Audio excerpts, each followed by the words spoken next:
A man stands on top of a narrow stone pillar in the Syrian desert. Rain lashes him.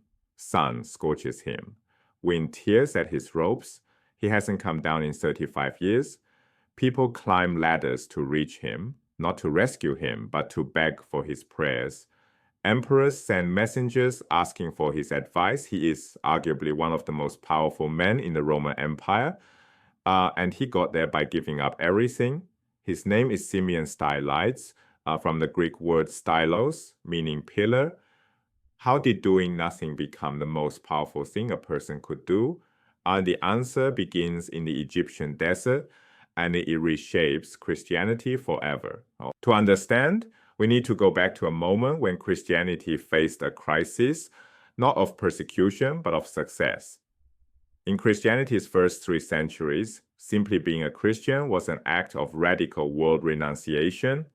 You risked arrest, torture, execution.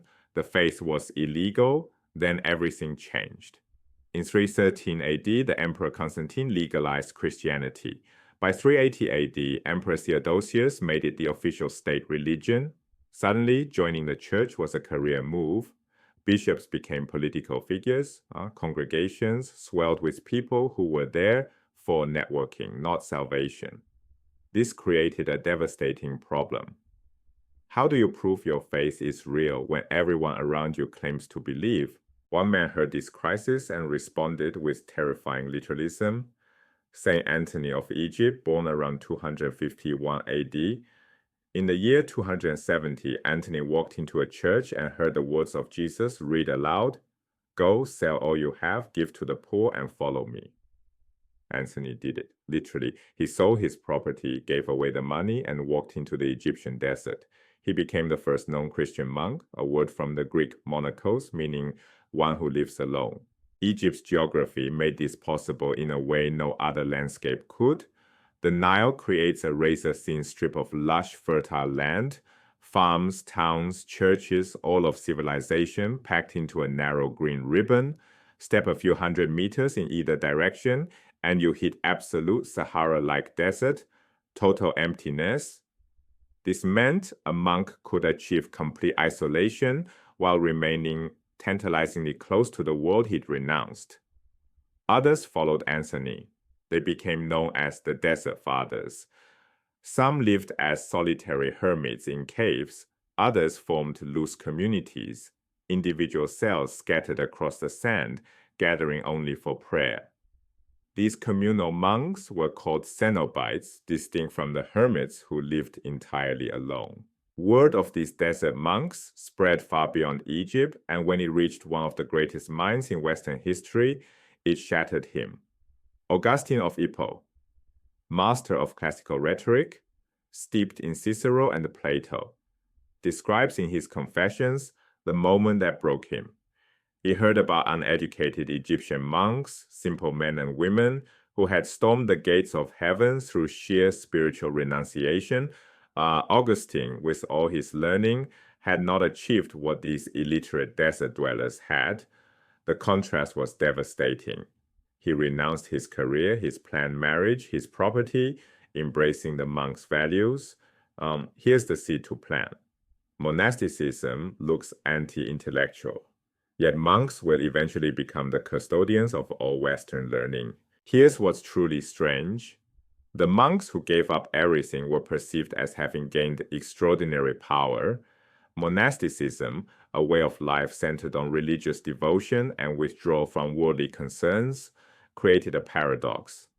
Ordinary people occupied with families, jobs, daily survival were necessarily distracted from the spiritual life the New Testament prescribes. They couldn't achieve that level of renunciation themselves, so they sought a spiritual patron, someone who could intercede with God on their behalf, just as a Roman citizen might seek a worldly patron, a senator or magistrate who had political influence.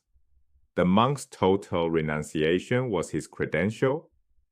His suffering proved his access to the divine was real. This pattern is not unique to Christianity. It mirrors shamanic traditions across cultures. The idea that a person who has renounced normal comforts acquires special spiritual authority. Asceticism. The practice of severe self-discipline and abstention from worldly pleasures appears in Hinduism, Buddhism, indigenous traditions worldwide. The pattern is universal. Dramatic withdrawal from society leads to imputed spiritual power. The more extreme the renunciation, the greater the authority. And no one took this further than Simeon's stylites. Return to that pillar in the Syrian desert. Simeon climbed it around the year 423 and stayed for approximately 35 years until his death. Rain, sun, extreme deprivation, but he was never truly alone. People climbed ladders constantly. A mother requesting prayers for a dying child, a merchant seeking protection from bankruptcy, a soldier begging for a safe voyage. Simeon was a hub of spiritual commerce. Why not just pray to God directly? Because God was believed to listen to Simeon with special attention. His suffering had earned him a direct line. Every blister, every sleepless night on that narrow platform was proof that his prayers carried weight ordinary prayers did not. Then came the political dimension. When Emperor Constantius planned to severely punish the city of Antioch for rioting against tax collectors, Simeon intervened. And the emperor listened. Right? Think about why. Simeon was fearless. What could an emperor threaten him with? Imprisonment? He already lived on a platform smaller than a dining table. Starvation? He already ate almost nothing. Death? He would welcome it as union with God. Simeon wasn't just refusing to play society's game. He was playing an entirely different game by rules so extreme that no worldly power could touch him. Constantius was, in a sense, afraid of Simeon, not physically, spiritually. Defying a man that close to God was a risk no emperor wanted to take. So what's the pattern? It's deceptively simple. The more dramatic the withdrawal from society, the greater the spiritual power attributed to the ascetic, and spiritual power converted directly into political power. An ordinary Christian layperson had limited spiritual authority. A monk who renounced career and marriage had more. A hermit alone in the desert had more still. And at the extreme, a man on a pillar for 35 years, you reach a level of imputed authority that rivaled emperors. This wasn't escape from power. It was an alternative route to power. Monasticism created a parallel hierarchy that ran on renunciation instead of wealth. This framework unlocks questions that will define the next several centuries of Western history.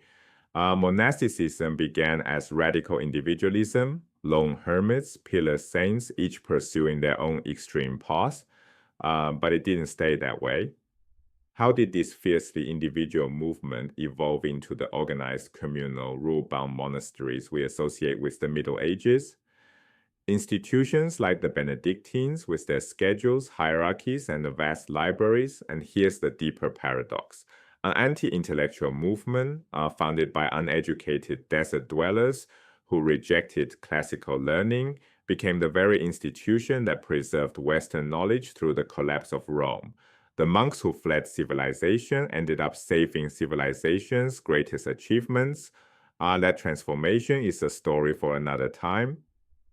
But the seed was planted here in the desert. Today, the ruins of Simeon's pillar still stand in northern Syria. The column is gone. But the pattern it represents, that radical renunciation commands a unique kind of authority, echoes through history.